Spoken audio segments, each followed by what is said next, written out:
Ассаламалейкум қазақтар. Жақында ғаламторда мен бір қазақ жігіт сөйледі. Қалай сөйлейді ол? Бүйтіп сөйлейді. Ей, Токаев, дейді. Қалай қарайсың? Бұл дұрыс па не? Бұны дұрыс па? Біздің президентке жүгіну мынандай соншалықты көрмессіздік сөйлейді үлкен кісіге. Бұл дұрыс па не? Қазақтар. Жақында бір қазақ жігітпен сөйлестім. Ол маған не дейді? Ой, аға, сіз қазақ президенті Қасым-Жомарт Тоқаевты қолдап отырсыз ба не? Дейді маған.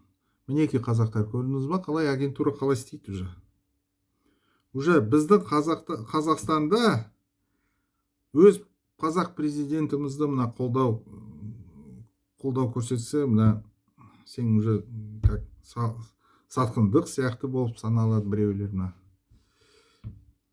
Мен бұл жігітке ашық айттым, бауырым, қазір бізге Қазақстардың жағдайы сондай. Өзім көріп білесіз ғой да, қазақтар. Халықаралық жағдай өте қиын, нашар. Соғыс болып жатыр бізден жақында мына жерде. 1,5 миллионнан астам уже қаза тапқан уже соғыста. Қазір Қазақстанда екі жолы бар. Немесе біздің қазақ президентіміз басқарады, немесе басып алушылар, Құдай сақтасын, келіп осында билік жүргізеді, басқарайды. Бірақ ол қазақ бітеді, қазақ елі бітеді. Бітті. Мен жазда бір қалада Қазақстанда болдым, вообще таң қалдым. Олармен байырғы тұрғылықтармен біреулермен сөйлесіп көресің, қай елде тұрады олар? Қазақстанда немесе вообще айтпаймын қай, аударады жаулар. Сондықтан ал өзіміз қаракөз қазақтар не дейді? Сөйлесіп көрсет, одан да таңғаласың. Бәр жаман, жемқорлық, төңкеріс жасайық, алаңға шығайық деп.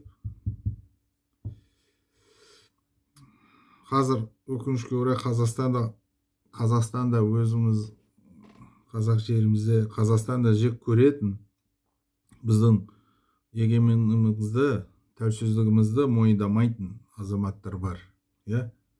Сондықтан біз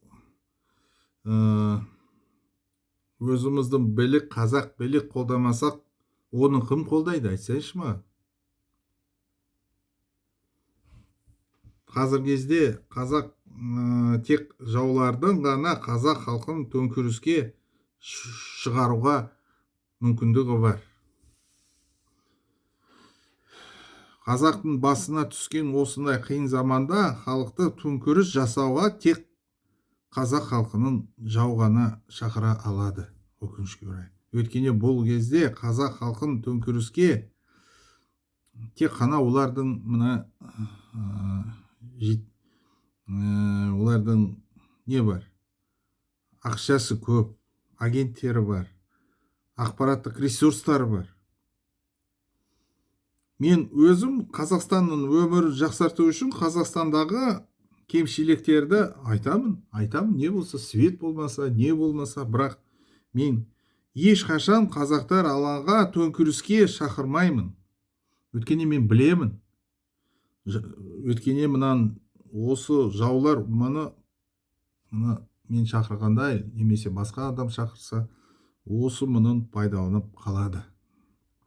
Қазақстандық ғаламторда өзіміздің ақпараттық кеңістігіміз жоқ.